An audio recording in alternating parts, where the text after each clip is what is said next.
السلام علیکم ناظرین، آج میں حضرت ابو بکر صدیق و حضرت علی رضی اللہ تعالیٰ کا وغیرہ کی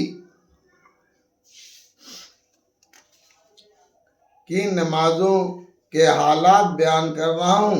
مجاہد رضی اللہ عنہ تعالیٰ حضرت ابو بکر صدیق اور حضرت عبداللہ بن جبیر رضی اللہ تعالیٰ کا حال نقل کرتے ہیں کہ جب وہ نماز میں کھڑے ہوتے تھے تو ایسا معلوم ہوتا تھا کہ ایک لکڑی گڑی ہوئی ہے، یعنی بالکل حرکت نہیں ہوتی تھی۔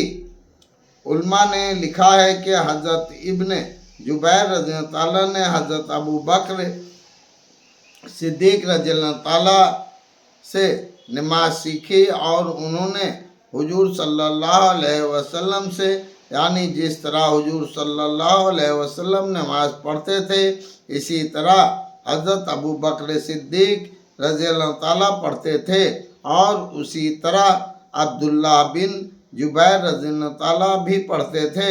ثابت رضی اللہ تعالیٰ کہتے ہیں کہ عبداللہ بن جبیر رضی اللہ تعالیٰ کی نماز ایسی ہوتی تھی کہ گویا لکڑی ایک جگہ گاڑ دی۔ ایک شخص کہتے ہیں کہ ابن جبیر رضی اللہ تعالیٰ جب سجدہ کرتے تو اس قدر لمبا اور بے حرکت ہوتا تھا کہ چڑیاں آ کر کمر پر بیٹھ جاتی۔ بعض مرتبہ اتنا لمبا رکوع کرتے کہ تمام رات صبح تک رکوع ہی میں رہتے۔ بعض اوقات سجدہ اتنی ہی لمبا ہوتا کہ پوری رات گزر جاتی۔ جب حضرت ابن جبیر رضی اللہ تعالیٰ سے لڑائی ہو رہی تھی تو ایک گولا مسجد کی دیوار پر لگا، جس میں سے دیوار کا ایک ٹکڑا اڑا اور حضرت ابن جبیر رضی اللہ تعالیٰ کے حلق اور داڑھی کے درمیان کو گزرا، مگر نہ کوئی انتشار ہوا نہ رکوع سجدہ مختصر کیا۔ ایک مرتبہ نماز پڑھتے رہے، بیٹا جس کا نام ہاشم تھا پاس تو رہا تھا۔ 6 میں سے ایک سانپ گرا اور بچے پر لپٹ گیا۔ وہ چلایا، گھر والے سب دوڑے ہوئے آئے، شور مچ گیا، اس سانپ کو مارا۔ ابن جبیر رضی اللہ تعالیٰ اسی اطمینان سے نماز پڑھتے رہے۔ سلام پھیر کر فرمانے لگے، کچھ شور کی سی آواز آئی تھی، کیا تھا؟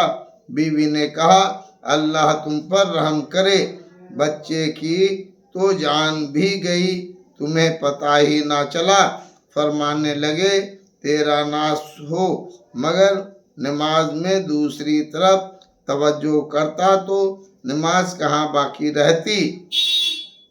حضرت عمر رضی اللہ تعالیٰ کے آخر زمانے میں جب ان کو خنجر مارا گیا، جس کی وجہ سے ان کا انتقال ہوا، تو ہر وقت خون بہتا اور اکثر غفلت بھی ہو جاتی تھی، لیکن اس حالات میں بھی نماز کے لیے متنبہ کیے جاتے تو اسی حالات میں نماز ادا اور ارشاد فرماتے کہ اسلام میں اس کا کوئی حصہ نہیں جو نماز چھوڑ دے۔ حضرت عثمان رضی اللہ تعالیٰ تمام رات جاگتے اور ایک رکعت میں پورا قرآن شریف ختم کر لیتے۔ حضرت علی رضی اللہ تعالیٰ کی عادت شریفہ یہ تھی کہ جب نماز کا وقت آ جاتا تو بدن میں کپ کپی آ جاتی اور چہرہ زرد ہو جاتا۔ کسی نے پوچھا کہ یہ کیا بات ہے؟ فرمایا کہ اس امانت کا وقت ہے جس کو اللہ جل شانہ نے آسمانوں اور زمین اور پہاڑوں پر اتارا تو وہ اس کے تحمل سے عاجز ہو گئے، اور میں نے اس کا